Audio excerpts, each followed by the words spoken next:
নমস্কার বন্ধুরা, সুভদ্রাদির কিচেনে আপনাদের সকলকে স্বাগত। আশা করি সকলে ভালো আছেন, সুস্থ আছেন। আজ সকালে কর্তামশাই বাজার থেকে বেশ বড় বড় জ্যান্ত লাফানো ট্যাংরা মাছ নিয়ে এসেছিলেন। এসেই বলছেন যে জিরে বাটা দিয়ে এই মাছটা রান্না করতে।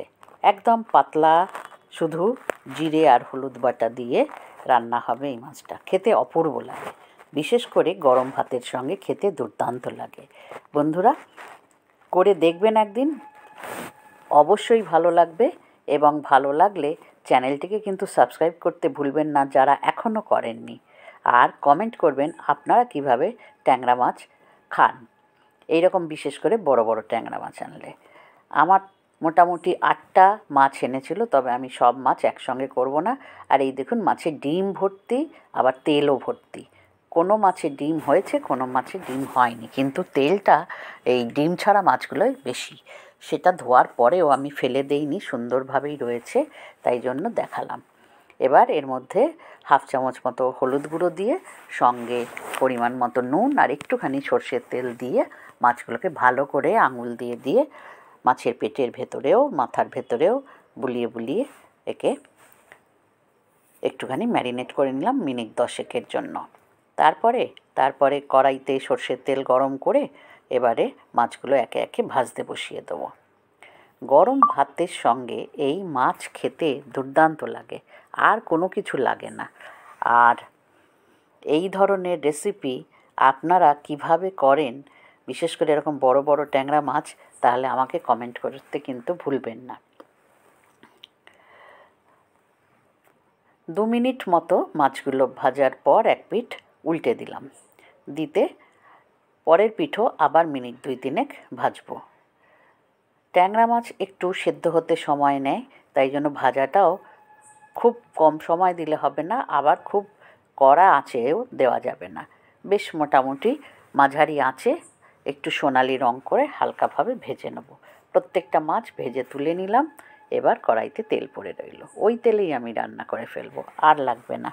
যেহেতু টাটকা মাছ, খুব বেশি তেলও দেব না, আবার হেলদিও বানাতে হবে, সেই জন্য পেঁয়াজ, আদা, রসুন এইসবও দেবো না।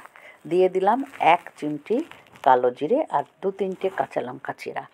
কাঁচা লঙ্কা এবং কালো জিরের সুগন্ধ বেরোতেই দিয়ে দিলাম বাটা জিরে। সেটা জলে গুলে সঙ্গে একটুখানি 1/2 চামচ মতো কাঠের চামচের হলুদ গুঁড়ো, আর তার থেকেও কম একটুখানি লঙ্কা গুঁড়ো, মানে জাস্ট একটু রঙটা আনার জন্য। কোনো কাশ্মীরি লঙ্কা আজকে আর ইউজ করিনি, সেইটা ওই জিরে হলুদ লঙ্কা গুলে জলটা দিয়ে দিলাম এই তেলের মধ্যেই। দিয়ে মিনিট খানেক নাড়াচাড়া করেই এবারে দিয়ে দিলাম আন্দাজ মতো জল খুব বেশিও পড়বে না, আবার খুব কমও নয়। দিয়ে দিলাম পরিমাণ মতো নুন। ভালো করে নেড়ে ছেড়ে এবারে ঢাকা দিয়ে দেবো। ঝোলটা গায়ে মাখা ঝোল হবে, সেই আন্দাজ করে দেবেন। আপনারা যদি আরও বেশি ঝোল খান দিতে পারেন। এবারে মিনিট 3 বাদেই ঝোলটা বেশ ফুটে এসেছে। ঢাকনা খুলে দিয়ে দিলাম একে একে মাছগুলো, দিয়ে ভালো করে একটু ডুবিয়ে দিলাম।